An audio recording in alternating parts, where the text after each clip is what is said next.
Hey, it's Megan with Big Woods Construction. Today I want to talk about what it costs to build a new house. If you've been researching what it might cost you to build a new house, this video is for you. So I'm going to talk about a few tips that you might want to keep in mind and why we don't quote square foot pricing. So first of all, if you're doing internet research and you find a square foot price and you think, hey, I can probably afford that, something to keep in mind is that those square foot pricing that you find online, even for your area, might only include cost. So that may not include your general contractor fee. If you're going to build the house yourself without the help of a general contractor, that might be okay. So just keep in mind when you're thinking about that, that it likely does not include the general contractor fee.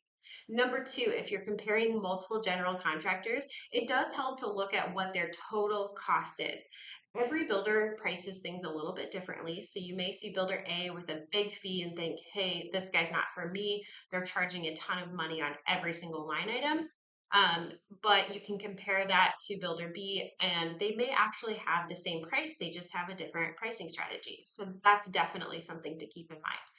Third, look at the services that they provide within the new home build process. Again, every builder is very different in what they provide.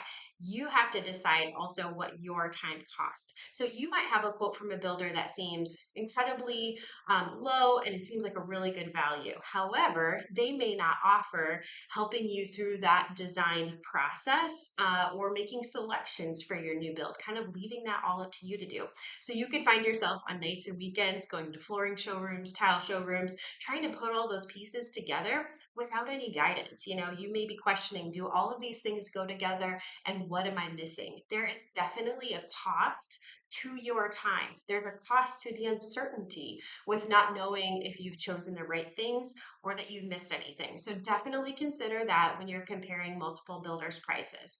So that essentially is the reason we don't quote square foot pricing. We'd rather work up front in the pre-construction process with our clients to understand what's important to them. Once we have a floor plan that really works for them and a good understanding of what's important to them from a budget perspective, where they want their money to go, maybe it's higher end materials, maybe it's more amenities in the build, we can send that project out to bid with our valued subcontractors and trade partners and get really dialed in pricing for your project. We'd rather do that than just quote you a generic square foot price that probably is not realistic to what your total final project cost would be. So hopefully this was helpful to you in understanding what it might cost you to build a new house. If you have further questions or want to talk to us about what a project might look like for you, we definitely would appreciate you reaching out to us.